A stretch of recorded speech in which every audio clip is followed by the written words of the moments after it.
Brought you by LIC। LIC से मिले बीमे की रकम ने ही मेरे नए काम की शुरुआत को मुमकिन बनाया। LIC हर पल आपके साथ। 1 फरवरी को पेश होने वाला बजट 2026 इस बार सिर्फ आंकड़ों और घोषणाओं का पिटारा नहीं होगा, बल्कि ये भारत की आर्थिक रणनीति और वैश्विक चुनौतियों का सीधा जवाब भी माना जा रहा है।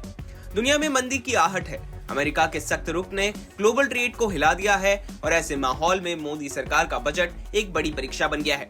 खासकर अमेरिकी राष्ट्रपति डोनाल्ड ट्रंप द्वारा लगाए गए भारी आयात शुल्क ने भारत समेत कई देशों की मुश्किलें बढ़ा दी हैं। अब सबकी नजरें इस बात पर टिकी है कि वित्त मंत्री निर्मला सीतारमण 1 फरवरी को इस चुनौती का कैसे जवाब देती है।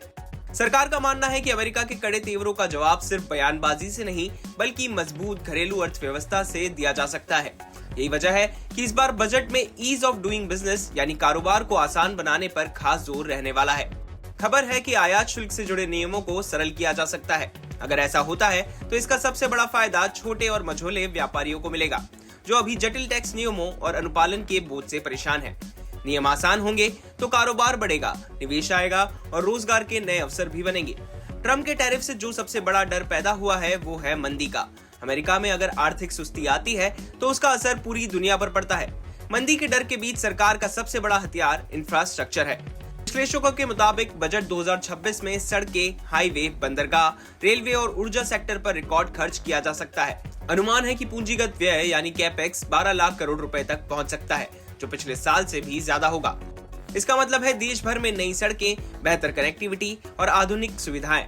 इससे न सिर्फ अर्थव्यवस्था को रफ्तार मिलेगी, बल्कि निर्माण और इससे जुड़े सेक्टरों में लाखों नौकरियों के अवसर भी पैदा हो सकते हैं। इंफ्रास्ट्रक्चर के साथ साथ रक्षा क्षेत्र भी इस बार बजट की प्राथमिकताओं में शामिल हो सकता है। हाल के वर्षों में बदले वैश्विक हालात और पड़ोसी देशों के साथ तनाव को देखते हुए रक्षा बजट में बढ़ोतरी की संभावना जताई जा रही है।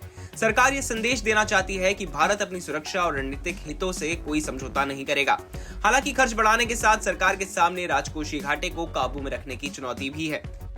वित्त मंत्री का लक्ष्य अगले वित्त वर्ष में फिस्कल डेफिसिट को GDP के 4.2% तक सीमित रखना है। इसलिए सरकार को गैर कर राजस्व पर ज्यादा भरोसा करना पड़ सकता है। खासतौर पर RBI और अन्य सरकारी वित्तीय संस्थानों से मिलने वाला डिविडेंड अहम भूमिका निभा सकता है, जो इस साल करीब 3 लाख करोड़ रुपए तक रहने का अनुमान है। बजट में आम आदमी को राहत देने की भी उम्मीदें हैं। मंदी के माहौल में टैक्स नियमों को सरल करने और छोटे व्यापारियों को राहत देने से बाजार में मांग बढ़ सकती है। जब लोगों की जेब में पैसा बचेगा तो खर्च बढ़ेगा और यही खर्च अर्थव्यवस्था को आगे ले जाएगा। सरकार की कोशिश है कि विकास और फिस्कल अनुशासन के बीच संतुलन बना रहे।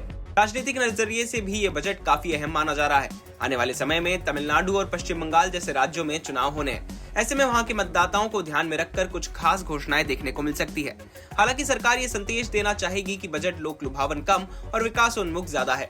वैश्विक स्तर पर भारत अपनी रणनीति में बदलाव करता दिख रहा है। यूरोपीय यूनियन के साथ व्यापार समझौता और कनाडा जैसे देशों के साथ रिश्ते सुधारने के संकेत बताते हैं कि भारत अब अमेरिका और चीन पर निर्भरता कम कर नए साझेदार तलाश रहा है। ये रणनीति लंबे समय में भारत को वैश्विक झटकों से बचाने में मदद कर सकती है।